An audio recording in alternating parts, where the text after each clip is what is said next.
who I am, where am I coming from. I've been at this game, being a psychologist and a researcher, for many years, about 40 years, and started with doing research on dreams. My dissertation was on lucid dreaming in the 1970s, and then my son got Nintendo, and this is a true story. On the way home from the toy store, because he never thought he would get it, all the way home he's sitting in the front seat with his head in the bag, kissing the box. I knew you were interested. I had no idea. So as all good psychologists, I went to the research literature. And it turned out that, and this is mid-90s, so really quite a while, early research in video games days, that gamers show considerable spatial skills. Well, it just so happened that in my research in lucid dreaming, we've been finding the same thing.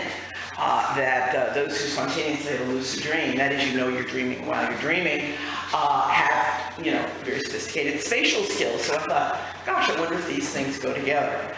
And so for the last, 20 years of my 40-year career, I've been looking at gaming and the impact of gaming on dreams. So what I'm going to do is take you through a little bit of that research.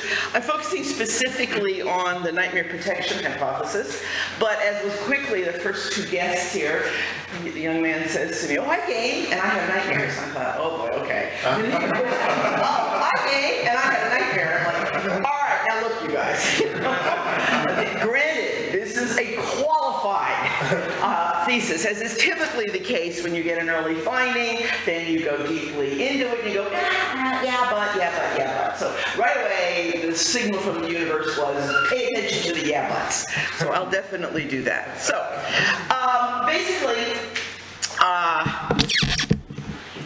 Basically, I'm going to begin by looking at some of the work and the ideas on how does the brain process information, and then I'm going to consider, how are we going to put together these ideas of artificial reality and a biologically driven artificial reality. And so thus we might think of the idea of dreaming in AI, artificial intelligence, VR, human interactions. Of course, AI, VR is a video game. The AI isn't that good anymore. I know, it's getting better, but mostly it's stupid. But nonetheless, we're moving in that direction. Computers are basically everywhere in childhood. Even a decade ago, 95% of all toys had a computer chip in it at some point. Probably one of the spookiest ones I found was this one. It was a newer generation of Teddy Bear Ruxpin. Some of you may remember that from your own childhood. Basically, it was a toy, and you put a little a tape in it, and it sang. And my kids thought that was awesome. My kids are now 30 and 35. But in any case, now they have computer chips in them with Bluetooth. And so if a 3-year-old is holding one and another 3-year-old comes in the room holding one of these, the bears start to talk to each other. From 3-year-olds, like, well, this is way cool. They're completely with that. I think it's a little creepy myself. Hey, I'm 68. What do I know? And so, for instance, we have this.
No reality check there.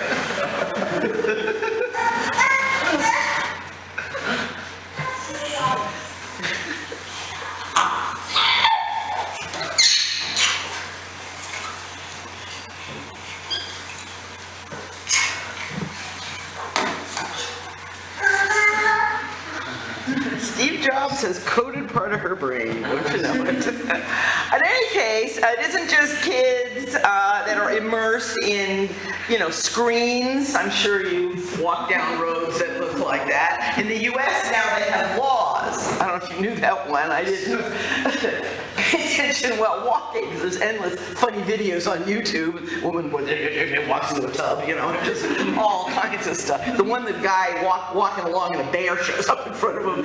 That's a really good one. In any case, look, they're on YouTube. Anyways, reality, virtual or otherwise, waking reality, as it turns out, is a mental construction. If you look in the perception literature, it's very clear there's a lot we miss, there's a lot we fill in, and you may find that between you and your sibling. Your memory of that event is totally different than your siblings.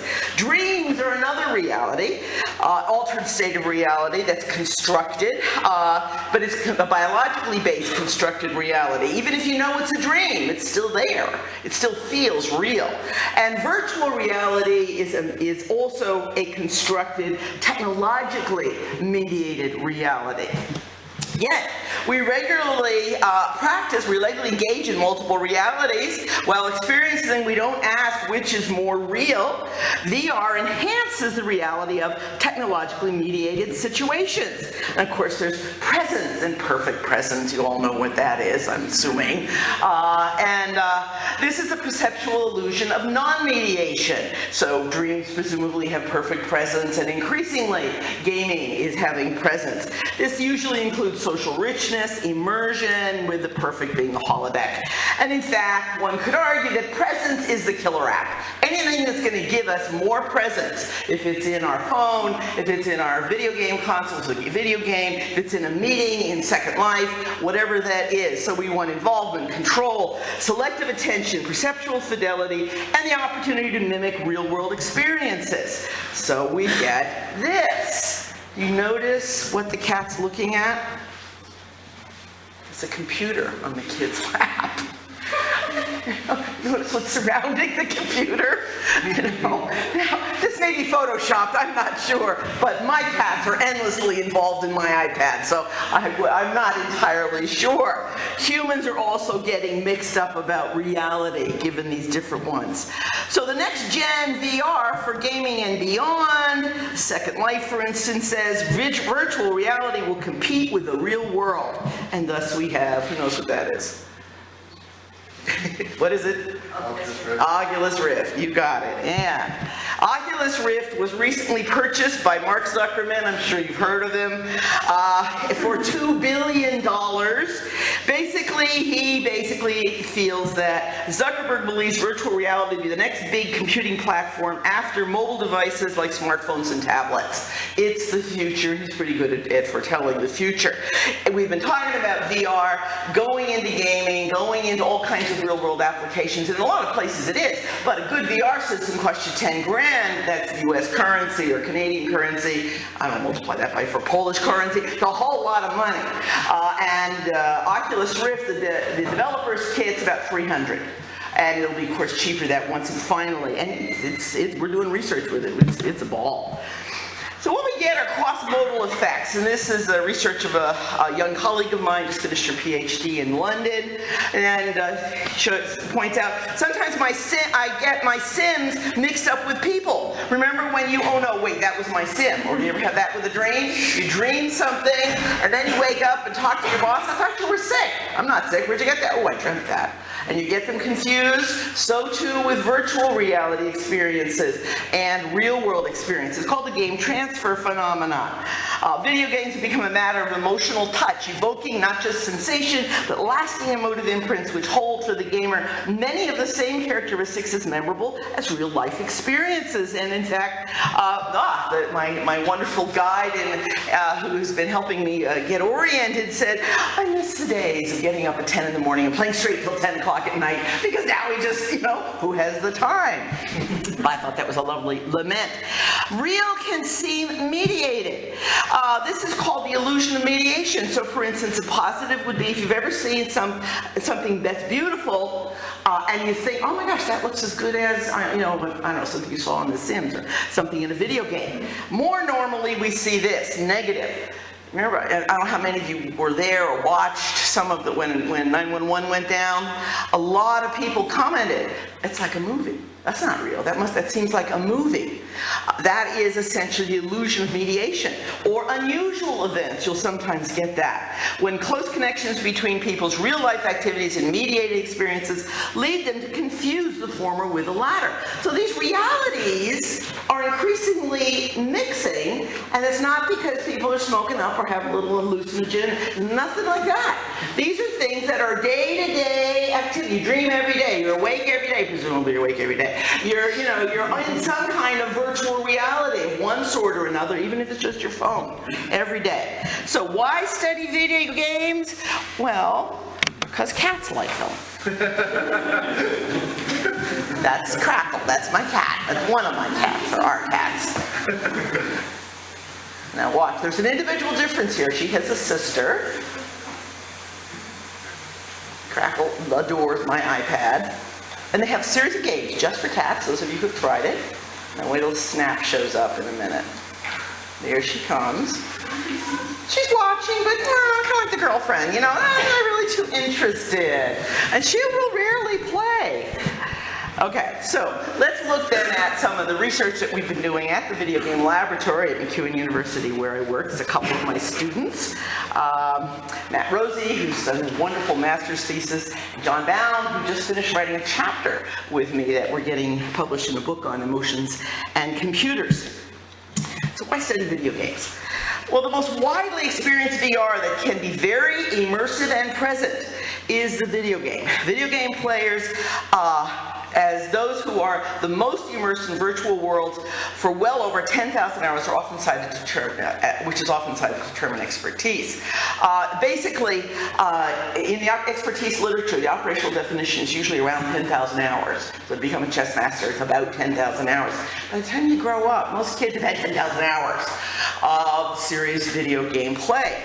As a wider application of computer technologies occur, other high-end uses are now being investigated. So for instance, in our lab, we're looking at social media use, although I'm not going to really get into that in this talk. I'm focusing on video game play. The Polish gaming industry, I did a little bit of research on it, but apparently it's one of the most dynamic industries in Poland, and Poles who play games have reached to about 11 million out of a population of 38.5. Well, that's certainly a respectable statistic. It's less saturation than the US, but we're seeing more and more is becoming saturated in a variety of countries, certainly around the world. Almost everyone, this is a report from the Polish gaming industry pointing out that a large percentage of gamers are women, and we're seeing it's about 50-50, in many places in the world. And the average age, I see statistics around the world between 30 to 37, so they're saying Europeans about 35. The point is the average gamer is not a kid anymore. And if you look at the breakdown of the statistics, the ESRB gives you a breakdown on that basically 20% of today's gamers are less than 18 years old. This is an adult phenomenon. In part, okay, just like my son, you started when you're all kids, but a lot of people certainly start later than that. And 43% of the players use video game consoles. This varies depending on the country. So we're just finishing some research now in mainland China, and they've just now okayed the release of PlayStation and Xbox for sale legally in mainland China. So you can see a whole lot of internet cafes, PC gaming, mobile gaming, that sort of thing. So this is more of a European statistic. The next question is, well, why study dreams? I mean, isn't that just the kind of the junk that goes on at night? Shouldn't I just best ignore it? That is one theory. I don't think the data supports it, but that is one point of view. It is certainly an attitude in the West. By the West, I mean individualistic cultures in Eastern, Western Europe, Australia, North America, industrialized nations. Basically, we see dreams and other inner experiences as essentially superfluous. So we don't see them as important. While in the East, in Asia, in Central America, South America, in Africa, in the Middle East, they're very, very important and very respectful. So for instance, just as an anecdote, We typically collect dreams in all of our research surveys. We just finished this Chinese study. We get about a third of the population at the Canadian University never gives us a dream. They don't remember it, that what is, this, whatever, they don't do it. In the Chinese populations, only 2% don't give us a dream. They got them, and they're very, very willing, and they take it very seriously, which is gratifying for somebody who's spent their life professionally and in dream work. We know now more about the function of dreams. We know they're critical in memory consolidation. So, for instance, if you have to prepare for a presentation or if you have a test, what everybody does is stay up all night to prepare, and then I'll be better ready to go. No. Actually, it's the opposite. They've done controlled studies where if people are equally prepared and equal grade point averages, whatever, one gets a night's sleep and the other doesn't. The one that gets a night's sleep actually does better, and that's about getting the REM, the rapid eye movement sleep, and its association to memory consolidation. Basically, dreams are autobiographies. Every morning, your dream is who you are, where you've gotten to. They also, one of the major functions is negative emotion regulation. Of course, it's been one of the interests in our laboratory. Problem solving, creative inspiration, and those of you who know creative types here at this festival, you know the importance of a dream in terms of bringing a new perspective to whatever the project is you have in mind. Another reason why I've been studying dreams is that in our waking, if I would ask you what are your attitudes towards something or what are your experiences, those are filled with biases. The most central bias is something called the halo effect. Everybody presents themselves more positively than perhaps the rest of the world would. And that's part of course, the whole gestalt of defense mechanisms. If you get into a dream, one of the beauties of the dream is they're undefended. And they're also masked, a la Freud, whatever, in the sense that they speak in metaphor, but they're not defended. So if you can begin to unpack and interpret some of what's in there, you're getting more of a real responses versus a biased response. So these are some of the reasons why we might be interested in looking at dreams and at games. So in Poland, this is an incredibly common dream around the world. It's called the Alp. So here in Poland, Germany, it's basically it's a character, a dream character of sorts that rides on sleeping people at night, pressing against them until at last they can no longer breathe. And a martyr is usually a girl who has a bad foot.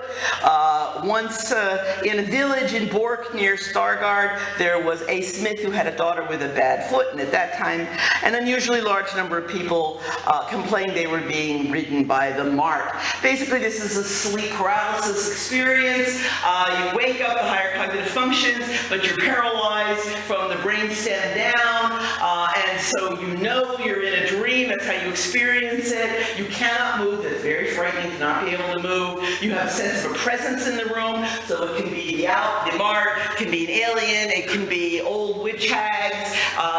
Every culture has a different word for it. You have a hard time breathing, and then you wake up and you're just, oh my God, that's so terrifying.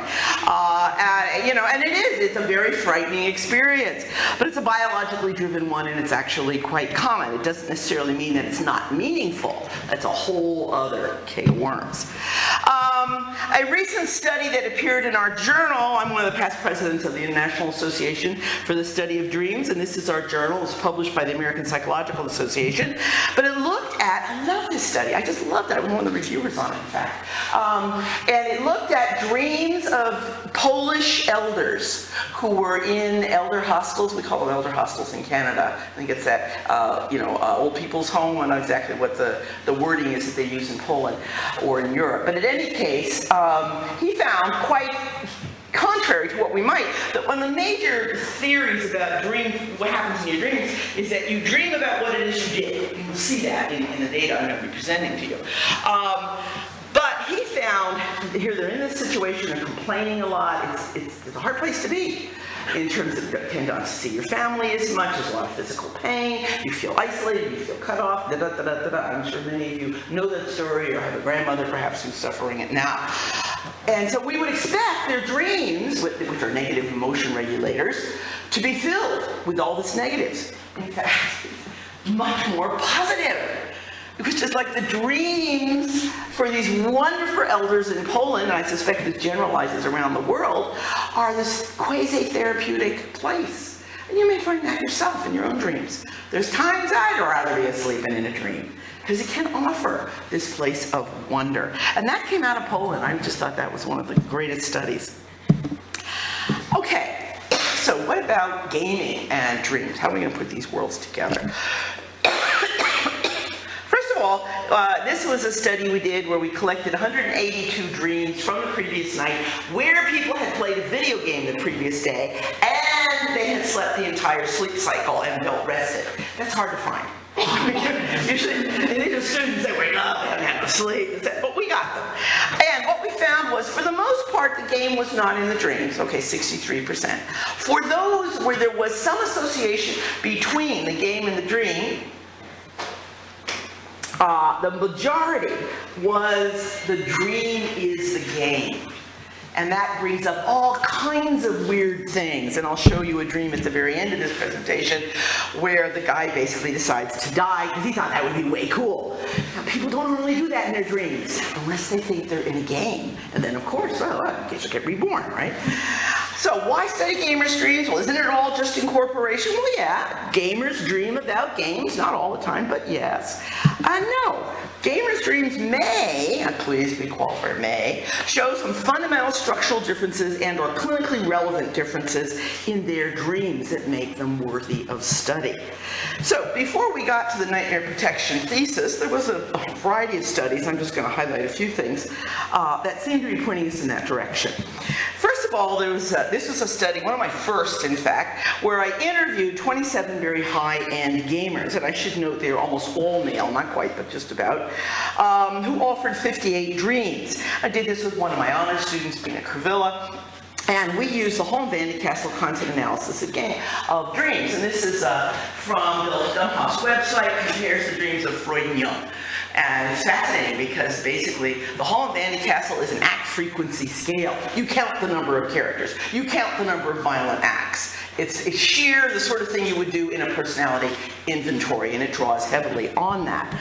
So the scales, there's 8 general categories: characters, social interactions, activities, striving, misfortunes and good fortune, emotions, physical surroundings, descriptive elements. And you ask. So for instance, in this preliminary, or this is from our earliest data, there were fewer friends, and this is comparing the gamers to the non-gamers than the norms that the Holm van de Castle offer, yet more dead and imaginary. And I'm not terribly surprised that there's more dead people in gamers' dreams. But nowadays, given The Walking Dead and all the various, do you guys have zombie walks here in Krakow? You have zombie? What was that? All right, you know, my daughter I should put a picture of my daughter as a zombie up here. Zombie walks. So we now find dead people in almost all my kids' dreams but early on, this is over a decade ago, there weren't quite so many zombie walks, and so we, it was a little unusual and imaginary. So one of my gamer informants said, well, why be human in a game? They have fewer powers. So it makes sense. And so, of course, then you dream about them. So here's a case in point. I was a character in Underworld 2. It was a werewolf character, and then I became a third person. It was the 2 main characters. It was a vampire girl and a hybrid werewolf character, and I was another werewolf character beside them. We went into a vampire coven. We got to the weapons section of the vampire coven, and I woke up. Okay, so I'm sure that's the sort of thing perhaps you've heard or you've experienced. Another is aggression. Of course, aggression one's important, particularly if we're interested in nightmares, if we're interested in does gaming cause violence. Endless question. It's a huge qualifier. Yes, you can say it does with massive qualifiers. And those qualifiers are gender, personality, socioeconomic status. There's just a whole bunch of them, so that it's a very simplistic equation that's been promoted more by the press than in reality. So aggression is interesting. There's a greater percentage of self-negativity in gamers' dreams. But this one's interesting. Smaller number of dreams with aggression, Let's actually count the dreams, how many have aggression, not as many in gamers as in the norms. Yet, when the gamers get aggressive, they are a whole lot more aggressive, much more likely to be physically aggressive. And so again, case in point. And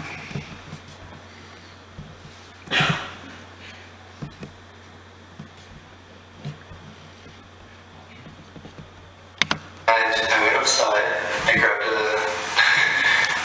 a gun from the back door, and it was the same type of gun that was in the Police Quest game. So I thought I was a police officer. And I went outside with my cat and shot these criminals that were trying to eat my dad. And they were on top of my dad.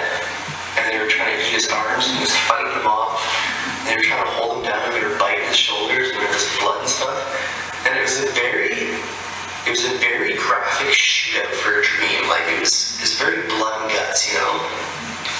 And then when I ran out of ammunition, like, there was like pistol whipping and stuff going on. And that sticks out in my mind, because it was very graphic. And so it's like, remember, they don't have as much aggression, but when they do, well, it's over the top. And in terms of misfortunes, they have fewer misfortunes and fewer bodily misfortunes. And so we see this as a quick example. It was just sort of you running around and, whoever kills the most guys, wins that map or whatever. And in the dream or whatever, it was divided into teams. And there was giant cannons, which weren't present in the video game, but they were in my dream. They were pixelated, like they looked like someone had drawn them. And everything interacted like it did in that particular game environment. Like everything was very simple. I'd walk up to something, and the switch would move, and it was it's basically two sides of a conflict, and we were like bombarding each other. But I had all the powers of the character. Like I could jump really high and switch gun. And that's that enabling, that empowerment that we find in gamers' dreams.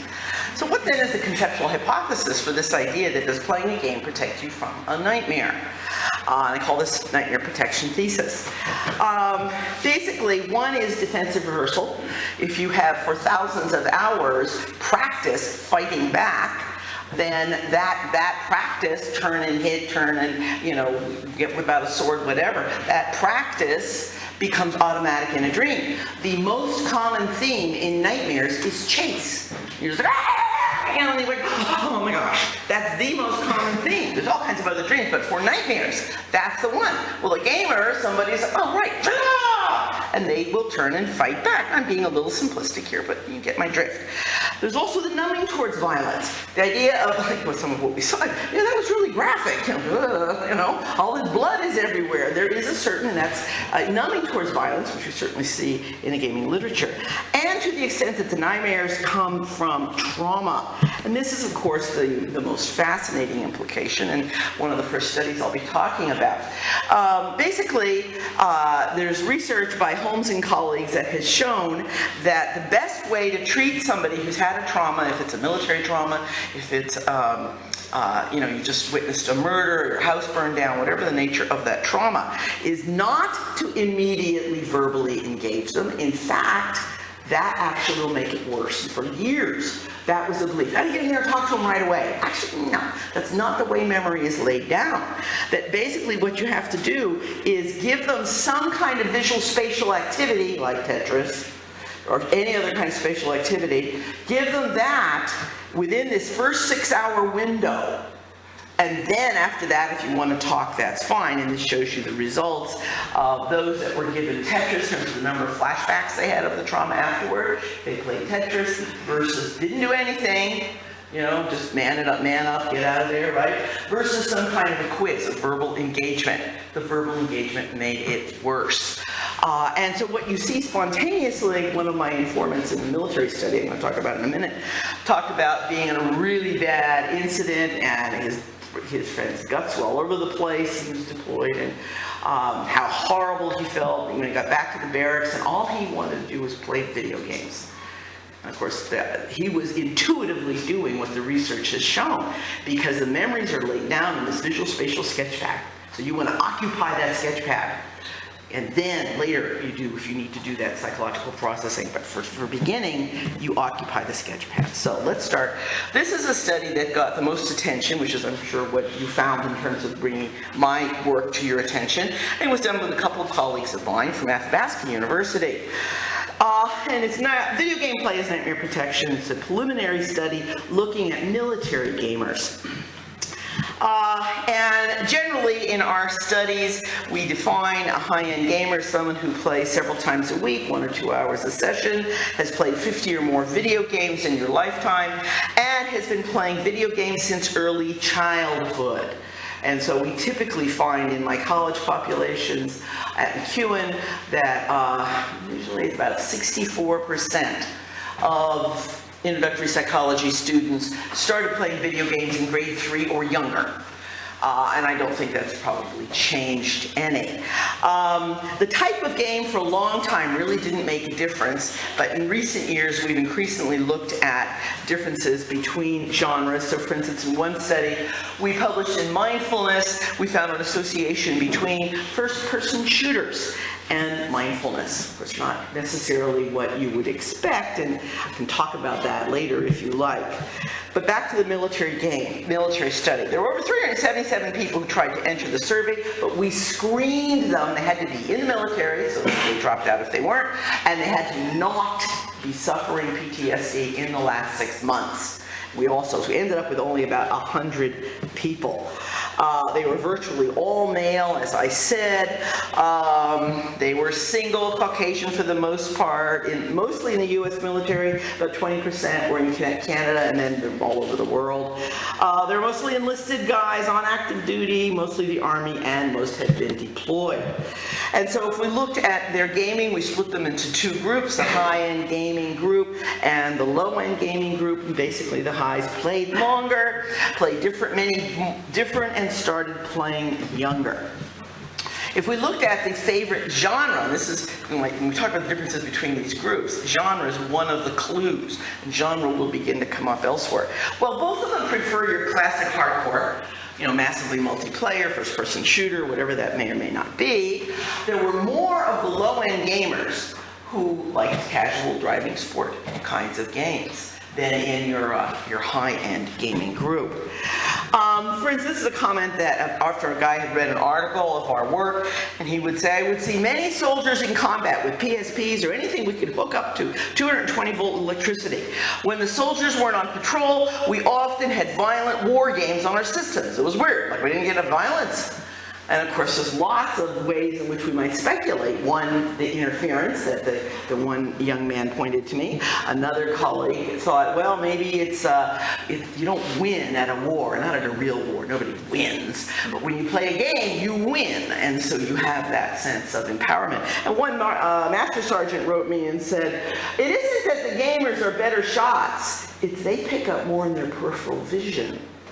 And anyone who plays any serious gaming knows that. You learn to scan, and there's all kinds of findings. Gamers have superior attentional skills across a wide range. I mean, really superior. So, combat-centric titles are the ones that typically are preferred, and that's what the PC, the place where you can buy things when you're deployed, they staff combat-centric games. The average military member will never actually live out that exciting epic firefight, the moment of decision, the battle, the heat of the combat, and the thrill of knowing you just outwitted your mortal enemy and crushed them beneath the strategic might and skill. So gaming definitely offers a living out that fantasy, even when they are. And for a while, of course, the U.S. military published America's Army. The only difference between America's Army and real video games, other video games, does anybody know the major difference? What happens to the character when they die in America's Army? You stay dead. What a concept. Okay. So, basically, as I said, they were largely male, high school, enlisted. This is some of the stats I think I just showed you. Okay, so in terms of deployment, most of them had some kind of combat experience. They discharged a weapon. They felt that they were in great danger of being wounded. So in terms of the theoretical literature on nightmares, basically you're more likely to experience a nightmare if you're emotionally reactive, that you quickly get upset about something or quickly get happy, whatever the case may be, and if you have a history of trauma. In those two cases, emotional reactivity and history of trauma, you're much more susceptible to nightmares. So if I want to look at what's the effect of gaming, I have to control for history of trauma and emotional distress. We did that with these scales in this study. We then collected dreams, both military dreams, we didn't ask, it didn't have to be a nightmare, just any dream you had while in the military. And then a recent dream, which may or may also be while in the military, but that was the distinction we made. And we looked at threat and war content in these dreams. Basically, there was no difference in the number of threats between the high and low gamers, and remember, we're controlling for the antecedents for nightmares. But if we looked at the nature of the threat, how harmful was it, there was basically no difference in the high gamers. This is the two kinds of dreams, military dream and a recent dream. They're about the same in terms of the degree of the threat, the aggressiveness of the threat. It's the low ones. And that is, in their military dream, there was a whole lot more aggressive threat than in their recent dream. Same interaction with the severity of the threat. And so, for instance, here is a high threat military dream from a low gamer. I couldn't find my rifle and something was chasing me. And I searched the entire forest until I found my weapon.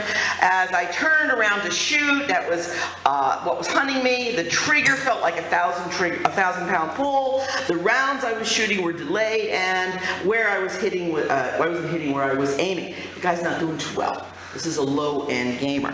From a high-end gamer, same thing, coded as a high threat. It was a military dream, but this guy games a lot. I was told by my old sergeant to load up on a Humvee in my gunner spot, and he said we were going to go out to fight somewhere in Baghdad. We drove down to the combat area where there was a brutal fight, me and quite a few men against the insurgents. I remember shooting and seeing men fall on both sides. He was shooting, he could pull the trigger, he could aim, he got it, and people fell. Doesn't mean he wasn't hurting. The faces of the dead eyes, wide staring, soulless. It doesn't mean that it wasn't frightening, but he was fighting back. He was successful. So we looked at the reaction to threat. Does the self participate? And a high score on this scale is no. It's a low-end military dream, low-end gamers in the military dream, like that kind of frozen that goes on. Okay, so in terms of the warring motifs, basically the same thing. Many more war motifs. They're all, all had them, but many more in the low-end gaming in the military dream. And so here is a little bit of dream that talks about that, but I want to get, I'm going to actually zip through some of this so I can get to some of the next studies before I totally lose your interest.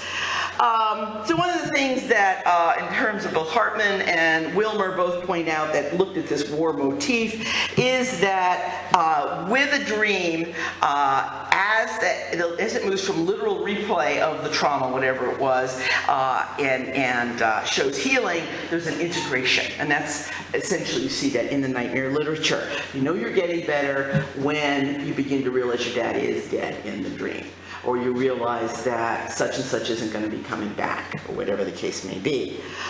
Okay, so, again, I'm going to go, okay. So is this typical? I'm currently in Iraq. I just read an article on video games in the dream. I'm a huge video gamer, and I've always wondered why I never seem to have nightmares. They always seem so much fun to me. I've heard that a lot. I remember the first time I read it, I thought, fun? But they, well, it's like a game, right? They seem like fun. But then there's this. My name is 30 Army vet who has served in Iraq. I'm an avid gamer. I meditate heavily and have experienced vivid dreaming most of my life. I do suffer mild PTSD and wonder if I can contribute to the study in any way. It doesn't get rid of it. And you most notice he meditates, which is another great treatment for PTSD. So takeaway points from this basic study: gaming may act as an inoculation against some of the negative experiences of nightmares. which may result in some kind of habituation or numbing. The nightmares, however, you want to get rid of them because they re-traumatize. One of the horrors of PTSD nightmares is that every time you have one, you get re-traumatized. And that's why they don't want to go to sleep, because they're so frightful. So you want to find out, how can we deal with these? Basically, dreams reflect an unconscious level, so waking ego defense of the sort of macho posturing does not intrude. Now, we've followed up on this. We've replicated it with students, but we also found out some exceptions with women and as a function of culture. So, for instance, this is a study replicated that got published in 2013, last year. Again, this time looking at our students, and we had women. We had very few women in the first study. It was basically a male study. This one we had women. And what we found that for men, the high, the low, the high had fewer, and this is reported, they had a nightmare, okay? There was no difference in terms of, for females, here, but what happened was the females, among the high-end gamers, females had more. Now, generally, females have more nightmares than males, across the board. But big difference is a function of gaming. And that's females having more. So it's like, why are women who play games, heavy gaming, defining in our category, why are they having more nightmares? What's going on here? We just finished a thesis with area boys. We're in the process of writing it for publication, have presented it at the annual meeting of the International Association for the Study of Dreams. We hypothesized several ideas. Why might this be the female exception? First, genre. It turns out that women tend to play more casual games. I know I'm an avid casual gamer.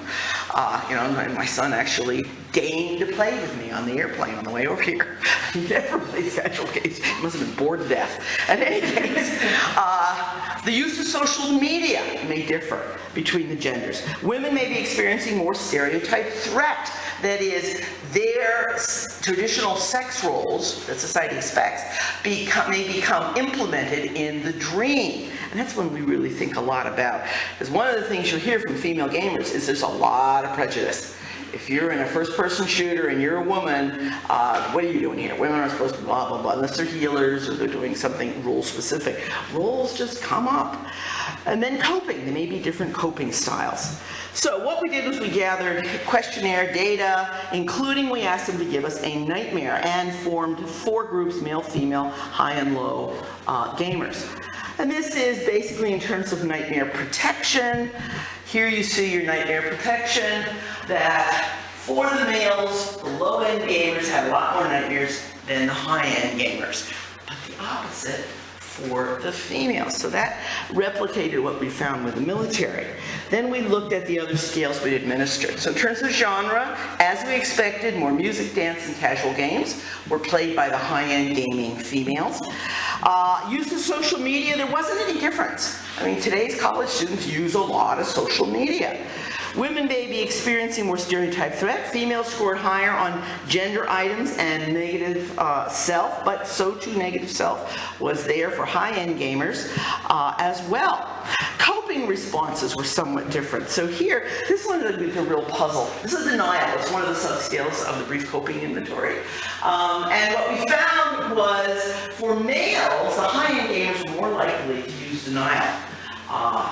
The high and the low. For females, there was no difference. Females basically use denial more, males overall less, but more so in the high end. Maybe, think about it, you're playing games for 10 hours or 5 hours or even 3 hours a day. It's a good way to not think. I know it's one of the reasons I play games. If I'm all stressed out, believe me, I want a good game of solitaire or match 3 or some other kinds of casual game, and I just totally love it. It's a type of denial, sure, but sometimes that does the job. And so here, this one I think is really interesting. We asked them in the dreams, it's nightmares, mind you. In the dream, did you fight back? Did you fly away? Did you tend or befriend, help out? These 3 graphs are basically the same. Women tended more, they befriended more, and they ran away more. And then you come to the fighting. And of course there what you see is the males, when I lost the label. I lost the high-end gamer. The males, the high-end gamers, basically fought more. gender didn't matter for the low-end gamers, but for the high-end gamers, which is the green line, and somehow I lost that label. I wonder if it's here. There it is. Okay, and the red box. How would I lose the high-end gaming label? In any case, they're fighting, which is exactly what we thought, and so it was so gratifying to see that reported by this population. We're just finishing, as I said, a study where we're looking at gaming and dreams and culture. It adds another ripple. In this case, we're looking at China. Basically, in the U.S., there's about 85% internet penetration, so too in Canada. China has only about 41% penetration. And so if you look at the absolute numbers, I mean, in terms of penetration, you'd go, well, North America's way ahead. Not in terms of numbers. The numbers of internet users, the numbers of gamers, the numbers of social media users, it's all in China. Because they have so many people. It's all there. And so if you look at the internet world stats, you see that Asia is basically the biggest piece of the pie. And of course, that's why so much attention is moving in that direction. I was fortunate enough to have 3 colleagues, one in Hong Kong, one in Taiwan, and one in Wuhan in mainland, one of the central universities, who agreed to participate in this study with me, bless their hearts. And we administered a series of scales, demographics, media use, including video games, self-construal, which is the degree to which they see themselves as collectivist or individualistic. Dream intensity, a self-report, do you have this kind of dream? And then we collected a dream from them. We ended up with about over 900 participants, more females than males in every setting, more university students in China, university students in Canada. In psychology, they tend to be women. But there are males in it as well. In terms of self-construal, much to my surprise at least, there's 2 scales. How independent are you and how collectivist are you? In other words, how much is it's about me or how much you connected to what is it other people are doing. There was no difference in independence between Canada and all the different Chinese countries. They all value independence. The difference was in collectivism or interdependence. And there, the Chinese, especially Wuhan greater than Taiwan, greater than Hong Kong, of course greater than Canada. So yes, I have to succeed on my own, and I have responsibility to the group. And that's very, very strong in China. And it isn't there in Canada. I love Canada, even though we're immigrants ourselves. I love Canada, but they're just not there for each other, the way that you see in China. And it's so sweet to talk to my Chinese colleagues about that, because it's such a caring kind of tone. And of course, the mass media doesn't always present it in that way. So what about nightmares cross-culturally? If we looked at all the Chinese respondents together versus Canada, females more than males, and again, that's worldwide in terms of having nightmares. No difference in video game groups. Remember, I was looking at, does video gaming mitigate it? But if we look at, remember they reported the dream, and we asked them, how fearful did you find the dream? We're just now looking at a content analysis. Don't have that yet. But self-report, how frightened were you in that dream?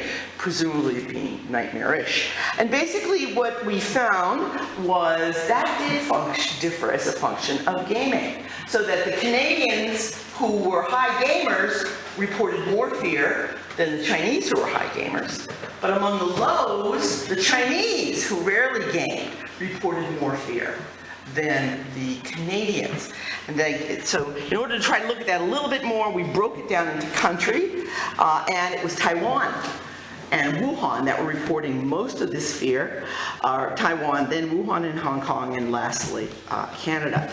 So then we get this kind of graph, and you can see things get messier, to put it mildly. But basically, here's your males and here's your females. And so on this side, we see Taiwan and Wuhan basically the same in terms of the high gamers are reporting more fear among males than the low. Before it was cross-sex. And on the other hand, Hong Kong and Canada are doing something more the same, where it's about the same, or the lows are reporting more. Among the women, it is the Hong Kong, that the high-end Hong Kong females, which I got to ask Gina what's that about, but in any case, who are reporting the most. And in fact, the distribution among the high-end gamers who are female, much wider than those who are low.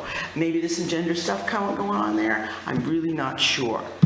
So I want to give a final example of one of the most powerful gamer dreams I'd ever come in contact with. This young man had played about 6 hours of Halo and other kinds of games, and that night he had a dream where he was wandering around into the sunset. He saw a arcade, then he was driving a car. Throughout this, he was in the third person. He was watching himself while he was in character, just like in a game. You're watching your character and you're in your character. Suddenly, the car exploded and it was burning. And he decided, I wonder what it would be like to burn to death. I thought, what? You know? And it was this sort of puzzling thing. So, he talked about a sense of detachment in this dream. As the car was burning, I opened the door, leaned out to leave, but made the decision to stay inside. Instead, I was curious to see what I would look like burning alive. Oh yeah, it was high on my list of things to know, right? While I felt the heat, smelled the smoke, I didn't feel any pain. I felt detached from the feelings, but recognized that they were my own. Now, he said it was not a nightmare. He said he was not scared. He said it was violent. I'm glad he admitted that. But he also said it wasn't lucid and that he had no control. He didn't know he was in a dream. What became clear was he thought he was in a game. And here we talk a little bit more about it. But basically later in the descriptions he talks about the pixels. And okay, he thought he was in a game. So of course, I wonder what it's like to burn to death. Then that becomes, but then you have to ask, well, if you're having, remember, a certain percentage, the dream becomes a game, that sets out a whole different set of choices. Maybe in a sense of fighting back for nightmares, that's a good idea, but maybe it's not a good idea. Killing yourself in a dream has some really interesting psychological overtones. And where those are at, if you're in a game versus in a dream, it's a different world. So what can we conclude in terms of nightmares, aggression, and threat hypotheses? Does gaming have a protective function regarding nightmares? Well, sometimes, for some people. Why does it seem to not be the case with the female gamers? We think it's something around roles. And what's the impact of culture? I mean, it's a whole new world when we begin to particularly enter cultures that are so fundamentally different than Western society. What about lucid and control dreaming? We've also done a whole bunch of studies on these. Is this indicative of at least an improved metacognitive ability? Gamers do seem to show some lucidity, definitely control, high control of their dreams relative to others. They're also more bizarre, more creative. And what about social media? We're beginning to look at that. It's a different kind of thing.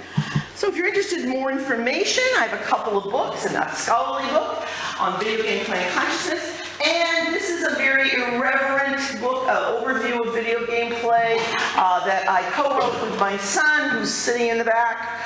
He's not even know he's there still, but anyway. And it's a playful, fun, tongue-in-cheek kind of approach, and they're all available on Amazon. This presentation will be on my website, spiritwatch.ca. Thank you.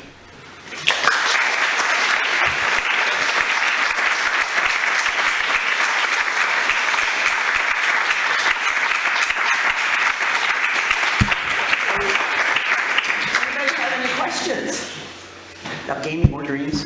Yeah. Maybe I want to ask you about how do you think games interact with the functions of dreams that you mentioned in the first part of the presentation, and which genres would be most suitable to interact with them? Okay, the combat-centric ones are going to do the most. Yeah, I know, but okay, and in terms of the other, there's really good data that casual games essentially elicit the relaxation response, very much like meditation. And so in that sense, they're useful. The trouble with meditation is often it's very difficult to stay on task. And what a casual game gives you is a very simple, but you stay on task. In fact, we have a study we just submitted for publication making the argument that gaming is a quasi meditative type technique. That would be within the casual games. And there is some published research on that as well. So there is some genre, and then of course we found something with the first-person shooters. The first-person shooters, there's a variety of things that it does that are certainly possible, positive, like the nightmare protection, the mindfulness, which is of course a type of meditative technique because of the kind of focus that it requires. And so it's sort of the after effects of high focused attention, which is what meditation is. It's a highly focused attention mechanism. Now, I don't know, journal transpersonal might go eek and run away, but we'll see. Okay. Other questions about dreams or games?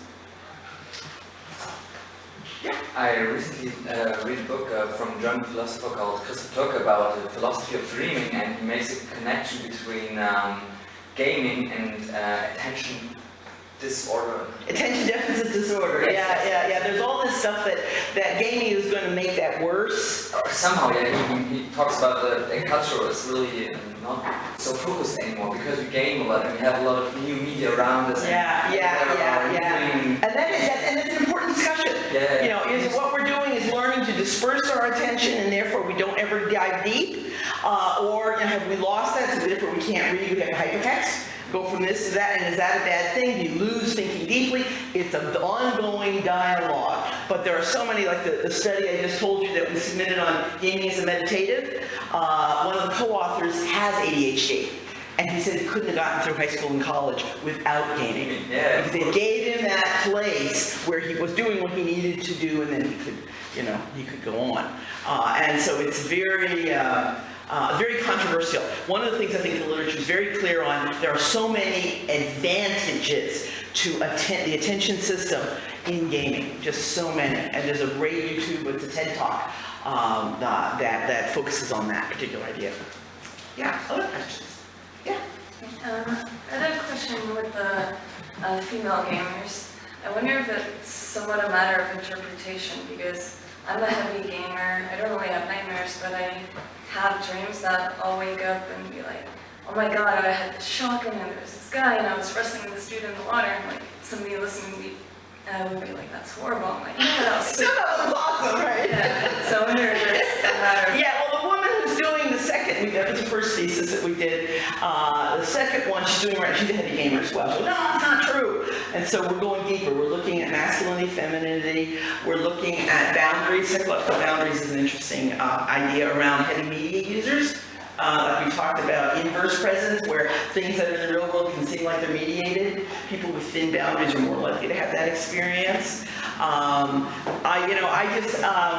Is there self-report bias? Is there possibly? I mean, we're trying to unpack it, and we really don't know yet. But she feels totally the same way.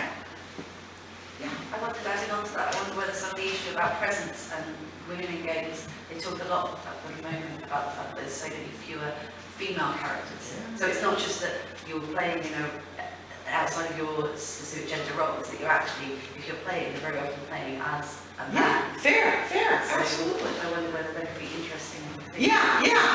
No, that's really. We did a little bit with the healer versus tender, that sort of thing. We began to look a little bit about that, and I think she is looking at who's the character you will really play, or type of character. She's opening that up more in this next study. Yeah, good point. Any other questions? Well, thank you so much. I appreciate your time and attention.